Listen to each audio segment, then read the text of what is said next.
نحمده ونصلي على رسوله الكريم. أما بعد فأعوذ بالله من الشيطان الرجيم. بسم الله الرحمن الرحيم. واتقوا فتنة لا تصيبن الذين ظلموا منكم خاصة واعلموا أن الله شديد العقاب. صدق الله العظيم. سامعین محترم اور معزز ساتھیوں، ہم جیسے جیسے قیامت سے قریب ہوتے جائیں گے ویسے ویسے فتنے بھی بڑھتے جائیں گے. اب یہ نہیں ہوگا کہ قیامت بھی قریب آ رہی ہو اور فتنے بھی ختم ہو جائیں، جبکہ اللہ کے نبی صلی اللہ علیہ وسلم نے پیشین گوئی فرما دی ہے کہ جیسے جیسے قیامت سے قریب ہوں گے طرح طرح کی فتنے آئیں گے. صرف وہ زمانہ چھوڑ کر جس زمانے میں حضرت عیسیٰ علیہ السلام ہوں گے، لیکن ایک مختصر سا زمانہ ہوگا. ان کے زمانے کے آنے سے پہلے بڑے بڑے فتنے رونما ہوں گے، جس کو دجالی فتنہ کہا جاتا ہے. دجال جو آئے گا اور اس کا جو فتنہ آئے گا وہ عیسیٰ علیہ السلام کے زمانے سے پہلے ہوگا، بعد میں نہیں. اور وہ بڑے خطرناک فتنے ہوں گے، ہر اعتبار سے انسان کو گھیر لیا جائے گا، نکلنے کا کہیں سے بھی راستہ اسے ملے گا نہیں. خصوصاً وہ زمانہ ایسا ہوگا کہ ایمان کے اوپر حملہ ہوگا چاروں طرف سے. شیطان کا کام خود انسان کریں گے، اس کے پروپیگنڈے کو آگے پھیلانے کا کام خود انسان ہی کریں گے. ان میں وہ بھی ہوں گے جو منافق ہوں گے، نام مسلمانوں جیسا ہوگا، کچھ کام بھی مسلمانوں جیسے ہوں گے، لیکن وہ اندر سے اسلام کی خدمت نہیں بلکہ اسلام کی دشمنی کو پال رہے ہوں گے اور پھیلا رہے ہوں گے. وہ زمانہ کچھ جو اللہ کے نبی صلی اللہ علیہ وسلم نے جس زمانے کے بارے میں فرمایا وہ زمانہ ابھی آ چکا ہے. یعنی آج بھی ایسے ایسے فتنے ہیں کہ ایمان بچانا مشکل ہے. اور فتنوں کی ایک قسم نہیں ہزاروں قسمیں ہو گئی ہیں. آپ تلاش کریں گے ہر منٹ ہر لمحہ کوئی نہ کوئی فتنہ آپ کی زندگی میں آ رہا ہے. ہم اس سے بے فکر ہیں، لیکن ایک ایمان والوں کو فتنوں سے بے خبر رہنا یہ صحیح نہیں ہے. کب اس کے ایمان کو اچک لیا جائے یہ ہمیں اور آپ کو پتہ بھی نہیں چلے گا.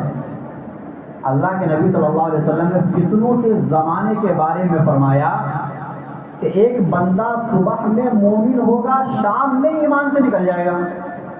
شام میں مومن ہوگا، صبح ایمان سے نکل جائے گا. اتنا خطرناک فتنہ ہوگا کہ ایک دن بھی ایمان بچانا انسان کے لیے مشکل ہو جائے گا.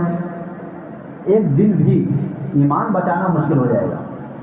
فتنوں کے زمانے کے بارے میں اللہ کے نبی صلی اللہ علیہ وسلم نے فرمایا کہ اس زمانے میں ایمان پر چلنا اتنا مشکل ہو جائے گا جیسے ہاتھ پر انگارے کو لینا مشکل ہے. وہ زمانہ اتنا خطرناک ہوگا کہ ایمان پر چلنے والوں کو بیوقوف کہا جائے گا.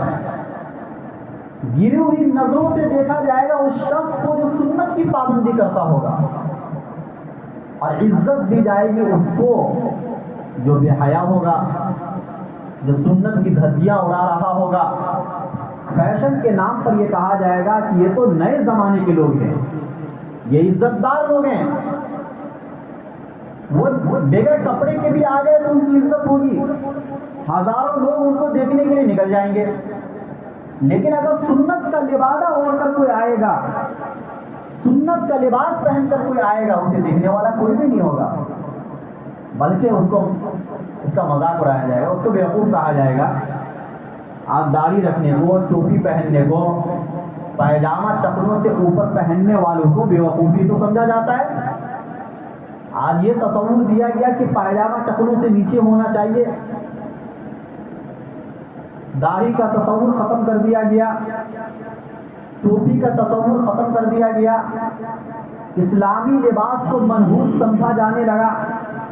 یہ ساری چیزیں ہونے لگی. فتنوں کے زمانے میں یہی کچھ ہوگا جو آج ہم اور آپ دیکھ رہے ہیں.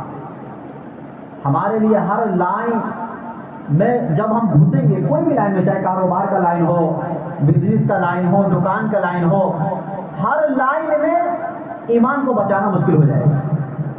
حلال کو ختم کر دیا جائے گا، حرام کو عام کر دیا جائے گا.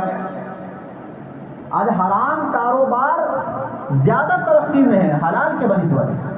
آپ حلال والا کوئی راستہ تلاش کریں گے تو وہ ترقی آپ کو نہیں ملے گی جو حرام میں آپ کو ملے گی. اور ہر انسان ترقی چاہتا ہے. آدمی محنت کیوں کرتا ہے بھائی؟ 2 کے بجائے جہاں پر 4 روپیہ ملے گا آدمی اس کو ترجیح دے گا. فتنوں کے زمانے میں یہ کام ہوگا. اور دنیا کو ایسا بنایا جائے گا، خاص طور سے بنایا جائے گا، لوگوں کو اس میں شامل کیا جائے گا. جو سود اسلام میں حرام ہے اس کی طرف دعوت دی جا رہی ہے.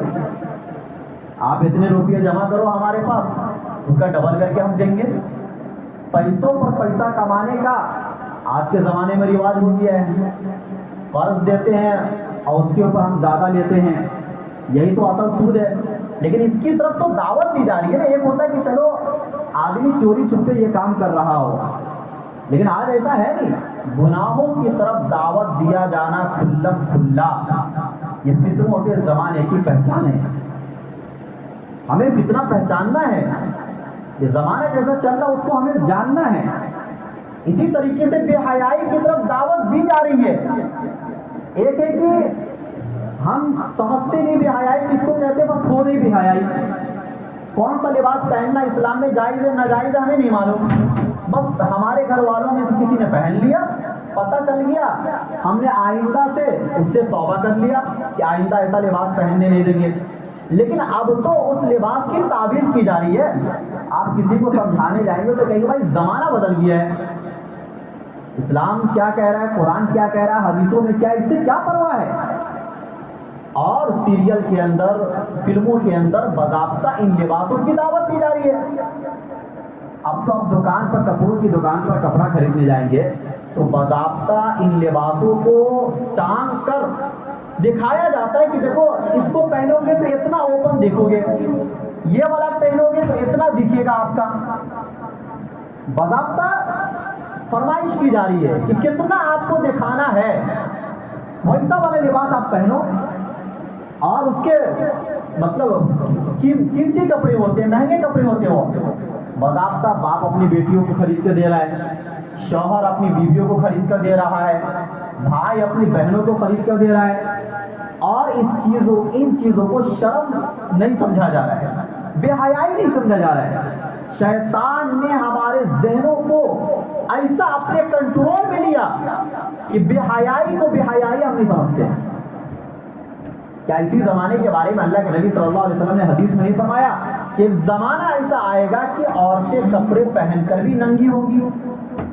باریک لباس، ٹائٹ لباس، برقعے کا تو کوئی مطلب ہی نہیں آج کے زمانے میں.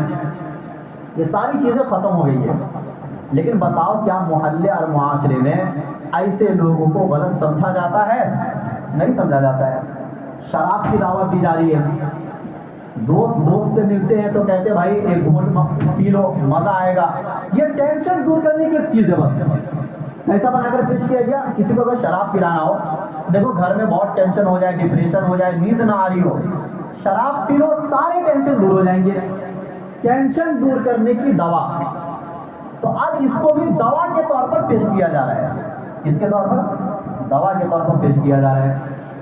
جو غلط قسم کے لوگ ہیں، اوباش قسم کے لوگ ہیں، لفنگے لوگ ہیں، ایسے لوگوں کو معاشرے میں عزت دی جا رہی ہے. اور جو عزت دار لوگ ہیں ان کو ذلیل سمجھا جا رہا ہے. مسجدوں کے امام اور مؤذن کو ذلیل سمجھا جاتا ہے. اسی طریقے سے قرآن کے پڑھنے والوں کو ذلیل سمجھا جاتا ہے. قرآن کا پڑھنا اور پڑھانا آج کے زمانے میں فضول کام سمجھا جاتا ہے.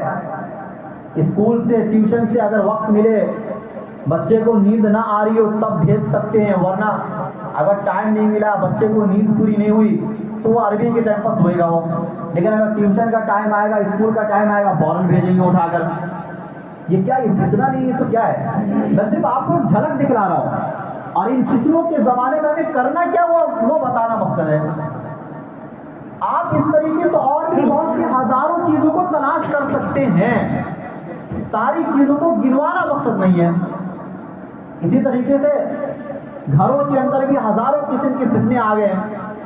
تو فتنے تو آئیں گے، لیکن فتنے آنے کا یہ مطلب نہیں کہ ہم ان کے سامنے، فتنوں کے سامنے سرنڈر ہو جائے. فتنوں سے بچنے کا جو راستہ اللہ اس کے رسول نے بتایا ہے، ان راستوں کو ہمیں آپ کو اپنانا پڑے گا. ایسا تو نہیں ہے کہ اللہ کے نبی صلی اللہ علیہ وسلم نے فرمایا ہو کہ جب فتنے بہت زیادہ ہو جائیں گے تو اگر نماز نہیں بھی پڑھو گے تو بھی چلے گا، روزہ نہیں بھی رکھو گے تو بھی چلے گا، آدھے دن پر چلنا آدھے دن پر نہیں بھی چلو گے، زمانے کے اعتبار سے ڈھل جاؤ گے تو بھی چلے گا. ایسا کچھ تو نہیں ہے نا. بلکہ فتنوں کے زمانے میں ایمان کی حفاظت کرنا اور بھی زیادہ ضروری ہو جاتا ہے. اب فتنے کتنے قسم کے، تھوڑا اس کی طرف بھی میں آپ کو لے کے چلوں. فتنے، زبان کا فتنہ. ہر آدمی زبان کا غلط استعمال آج کے زمانے میں کر رہا ہے. غیبت کرنے میں، جھوٹ بولنے میں، کسی کی برائی کرنے میں، یہ زبان کا غلط استعمال. جہاں پر کم بولنا ہے وہاں پر زیادہ بولنا، بولی وچن کے ذریعے سے اپنے آپ کو غالب کرنا، اپنے آپ کو اچھا بنانے کی کوشش کرنا بولنے کے ذریعے سے. یہ کیا ہے؟ یہ زبان کا فتنہ ہے. اللہ کے نبی صلی اللہ علیہ وسلم نے ایک حدیث میں فرمایا کہ تم اپنے زبان کو روکے رکھو. اس سے بڑے بڑے فتنے پھیلتے ہیں زبان سے. ہر بات ہر جگہ بولنے کی نہیں ہوتی، لیکن آدمی بول دیتا ہے. جس کو زیادہ بولنے کی عادت ہوتی ہے وہ تو بولے گا. زیادہ بولنے والا آدمی غیبت بھی کرے گا، زیادہ بولنے والا آدمی جھوٹ بھی بولے گا، اور زیادہ بولنے والا آدمی اپنے آپ کو ایک وقت ایسا آتا ہے کہ تکبر میں، گھمنڈ میں مبتلا ہو جاتا ہے. اسے ایسا لگتا ہے کہ صرف مجھے بولنے آتا ہے، میرے علاوہ کسی اور کو بولنے نہیں آتا ہے. تو یہ زبان کا فتنہ ہے. زبان کے فتنے سے بچنے کی ایک ہی صورت ہے کہ زبان کو لگام لگاؤ. ہر جگہ بولو مت، کم بولنے کی عادت ڈالو. یہی نبیوں کا طریقہ ہے، یہی علماؤں کا طریقہ ہے، یہی بڑے بڑے محدثین اور مفسرین کا طریقہ ہے. اور جہاں پر بولنے کی ضرورت پڑے دلائل کے ساتھ بولو.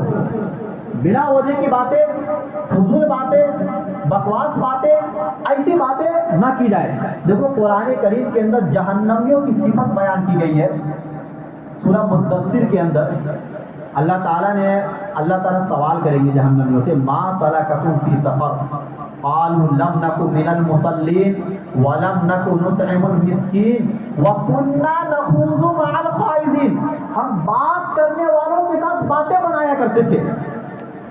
یعنی ہماری پارٹی ہوتی تھی، ہم دوست لوگ آپس میں بیٹھا کرتے تھے اور لمبی لمبی باتیں کیا کرتے تھے. لمبی لمبی باتیں کرنے والے لوگ جہنم کے لائن میں کھڑے ہو جائیں گے. اللہ نے اوصاف بیان کیے ہیں جہنمیوں کے. یہ اچھی چیز نہیں ہے بڑی باتیں کرنا زیادہ. آپ دین کی بات کرو، اللہ کی باتیں کرو، ان باتوں میں منع نہیں ہے. اللہ کا ذکر کرو. جب بھی آپ ذکر کرو اللہ کا ذکر کرو. جب بھی آپ کی زبان پر کوئی بات آئے، نبی صلی اللہ علیہ وسلم کی باتیں آئے، سنت کی باتیں آئے، ان باتوں کا جتنا تذکرہ ہوگا ایمان مضبوط ہوگا. لیکن دنیا کی باتیں زیادہ مت کرو. پیسوں کی باتیں زیادہ کریں گے پیسوں کی محبت آئے گی. دنیا کی بات زیادہ کریں گے دنیا کی محبت آپ کے دل میں آئے گی. آپ پھر یہی سوچنے میں لگ جائے گا فلاں میرے سے آگے بڑھ گیا، وہ اتنا آگے بڑھ گیا. تو جو جتنا آگے بڑھ گیا اس کو اللہ نے آگے بڑھایا. آپ اگر بڑھنا بھی چاہیں گے اس سے آگے کتنا بھی محنت کر کے تو آپ آگے نہیں بڑھ سکتے ہیں. اسباب اختیار کرنا آپ کے کام، آپ کے ذمے میں ہے، لیکن کس کو کس سے آگے بڑھنا ہے یہ اللہ کے ہاتھ میں ہے. دنیا میں بہت سی مرتبہ کم محنت کرنے والے بہت آگے بڑھ جاتے ہیں، بہت محنت کرنے والے پیچھے رہ جاتے ہیں. اہل علم اور ایسے لوگ جن کے پاس نالج ہے، ڈاکٹر ہے، انجینئر ہے، ڈگری ہے، وہ عام طور سے پیچھے رہ جاتے ہیں دنیاوی اعتبار سے. ایک ٹھیلا لگانے والا آدمی اس سے آگے بڑھ جاتا ہے. تو یہ اللہ تعالیٰ کی تقسیم ہے، اور اللہ کی تقسیم پر راضی رہنا یہ ایمان ہے. کیا ہے؟ ایمان ہے. تقدیر کس کو کہتے ہیں کہ بھائی اچھا ہو برا ہو سب پر ہم راضی ہیں. بس آپ کے ذمے کہ آپ سست مت پڑے رہو، تھوڑی محنت کرو، لیکن محنت کرنا ہے دین کو چھوڑ کر نہیں، دین کو اپنا کر. تو پہلا فتنہ زبان کا فتنہ ہے جس سے بچنا بہت ضروری ہے. نمبر 2 دوسرا فتنہ شہوت کا فتنہ، شرمگاہ کا فتنہ.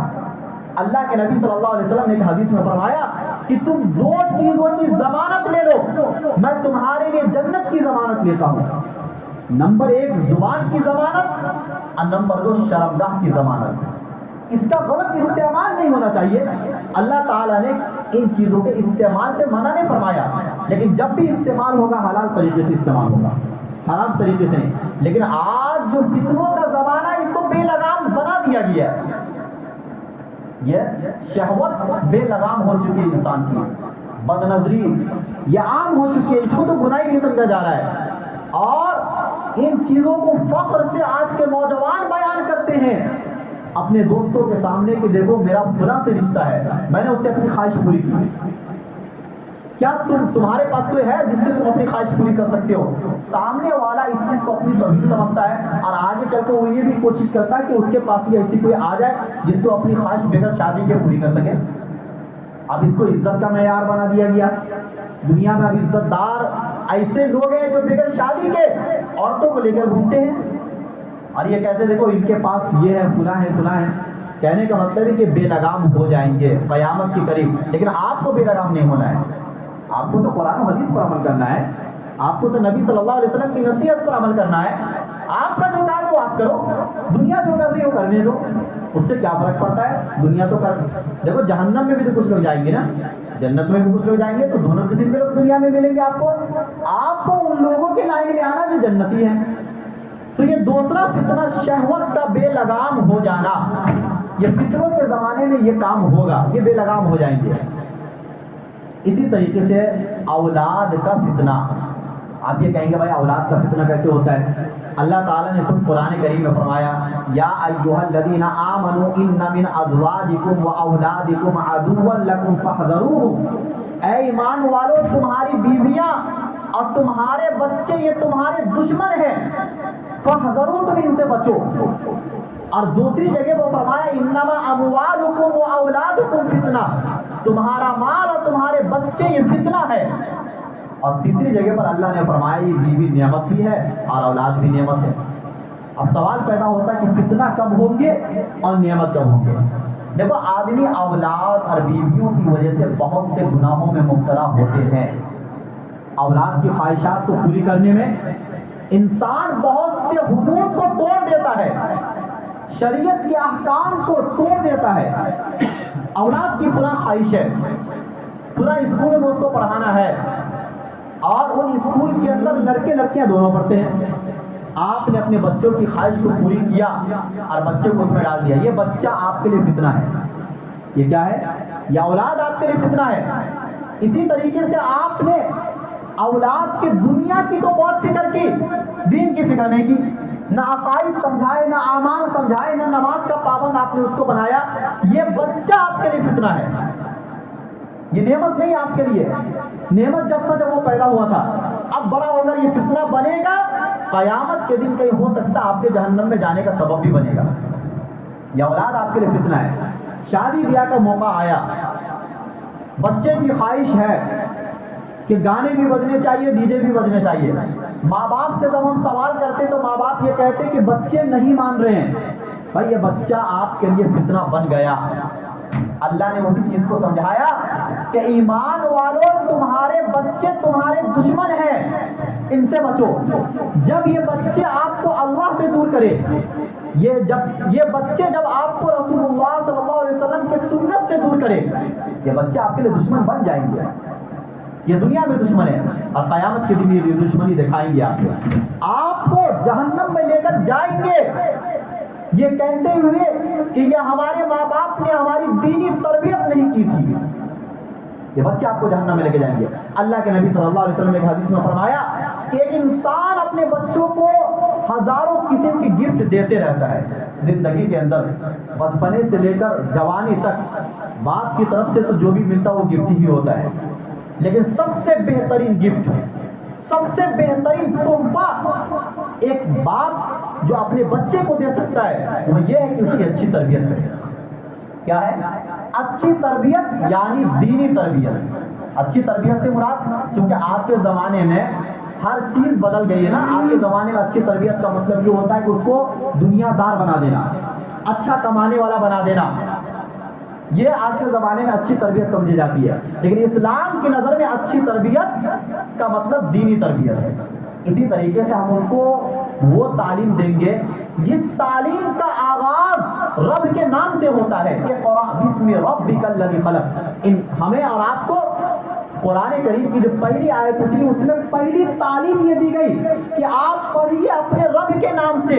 یعنی وہ تعلیم جو رب سے دور کرے وہ تعلیم نہیں ہے, وہ فطرہ ہے. اگر آپ کے بچے ضد کر رہے ہیں ضد کرنے دو, لیکن آپ کی ذمہ داری بنتی ہے کہ آپ ان کو ان جگہوں پر تعلیم حاصل کرنے کے لیے نہیں ڈالیں گے جہاں یہ بچے خدا کے باغی بنیں گے, رسول اللہ صلی اللہ علیہ وسلم کے باغی بنیں گے, جیسا کہ آج کل بن رہے ہیں. اگر ماحول ایسا بنا دیا گیا کہ ہمارے بچوں سے زبردستی ایسے الفاظ بلوائے جا رہے ہیں جن الفاظ کے بولنے سے انسان ایمان سے نکل جاتا ہے, ٹھیک ہے ہمارے بچے جاہل رہیں گے, لیکن یہ تو مسلمانوں کی ذمہ داری تھی کہ آپ دنیاوی لائن سے بھی آگے بڑھتے ہیں.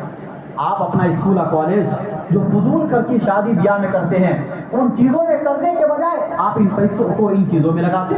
آپ کے بچے آپ کے اسکول میں پڑھتے جس کی وجہ سے ان کا ایمان بچا رہتا, ان کے عقیدے کی حفاظت ہوتی, ان کے اعمال کی حفاظت ہوتی.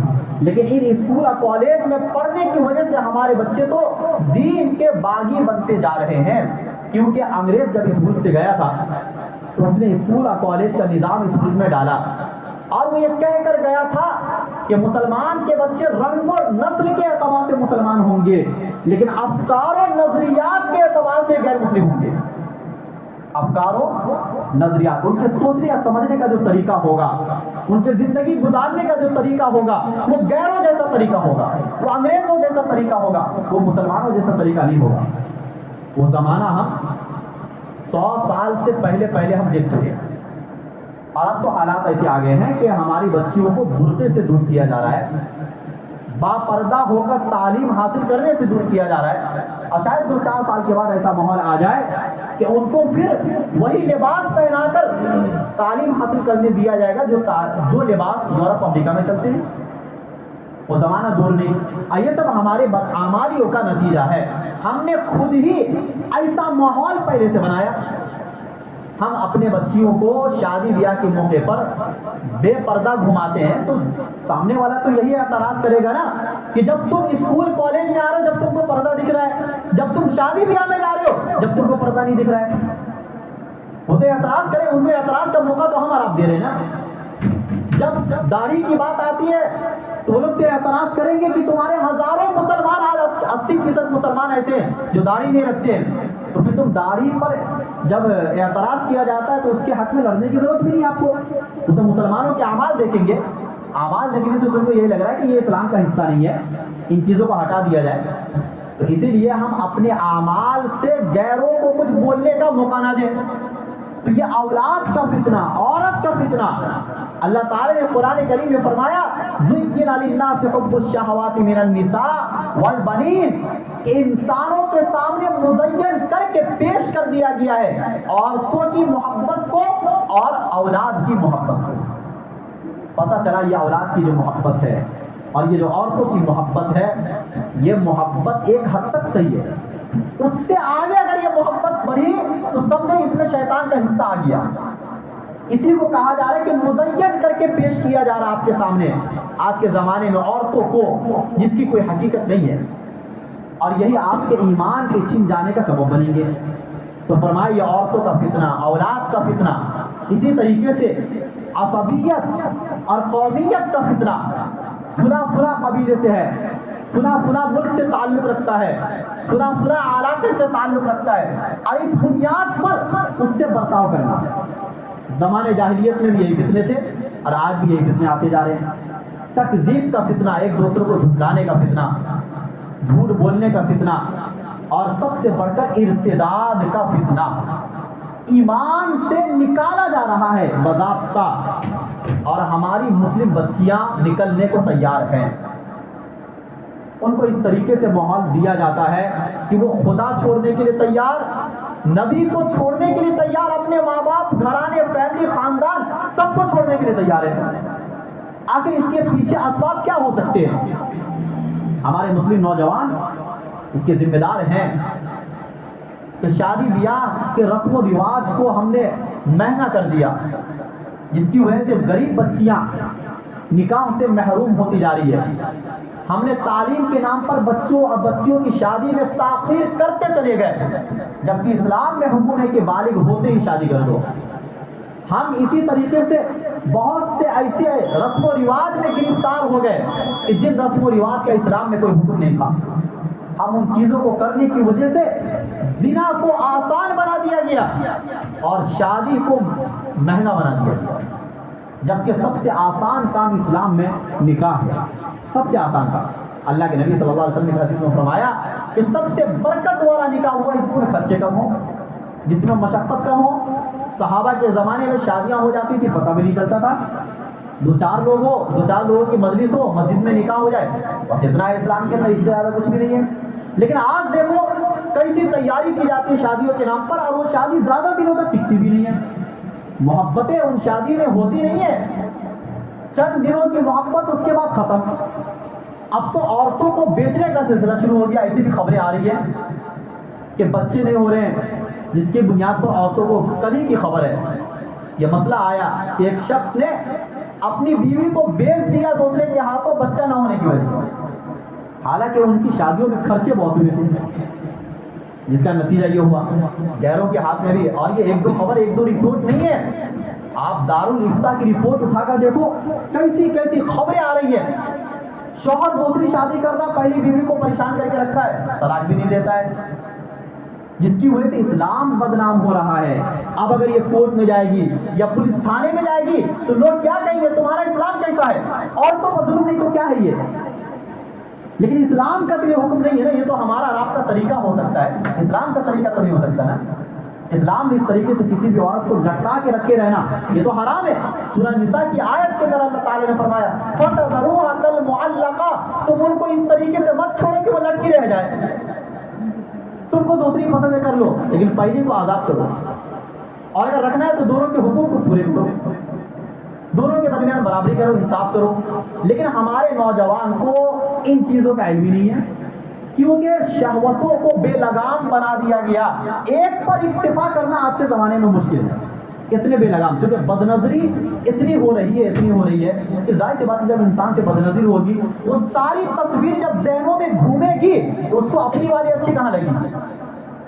یہ فتنوں کا زمانہ ہے، اس لیے فتنوں کے زمانے میں اپنے آپ کو قرآن اور احادیث سے جوڑ کر رکھنا ہے، اللہ تعالیٰ کے ذکر و اذکار کو بڑھا دینا ہے، تاکہ جو زنگ لگ رہے ہیں ہمارے سینوں پر اور جو غیروں کی محبت جو ہمارے دلوں میں آ رہی ہے اور جس کی بنیاد پر بے شمار فتنے رونما ہو رہے ہیں، ان فتنوں سے ہم اپنے آپ کو بچائیں گے۔ اللہ نے فرمایا وَاتَّقُوا فِتْنَةً لَا تُصِيبَنَّ الَّذِينَ ظَلَمُوا مِنكُمْ خَاصَّةً، کہ تم اس فتنے سے بچو کہ جو فتنے خاص طور پر صرف تم کو نہیں پہنچیں گے، یعنی صرف ظالموں کو نہیں پہنچیں گے بلکہ اس فتنے کی زد میں ایمان والے بھی آئیں گے۔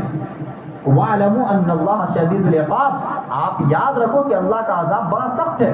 فتنوں کا بڑھ جانا یہ بھی اللہ کا عذاب ہے۔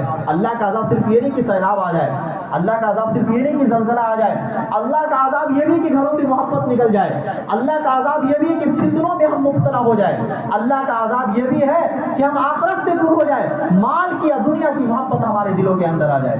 اللہ کی طرف سے عذاب یہ بھی ہے کہ ہم اللہ ہی کے باغی بن جائے، ہم دین کے ہی باغی بن جائے، ہماری بچیاں اسلام سے نکل جائے اور ہمیں کوئی فکر ہی نہ ہو ان کے عقیدے کے تعلق سے اور ایمان کے تعلق سے، یہ بھی اللہ کا عذاب ہے۔ اللہ تعالی ہم سب کو فتنوں کے زمانے میں فتنوں سے بچے رہنے کی توفیق نصیب فرمائے۔ وآخر دعوانا الحمدللہ رب العالمین۔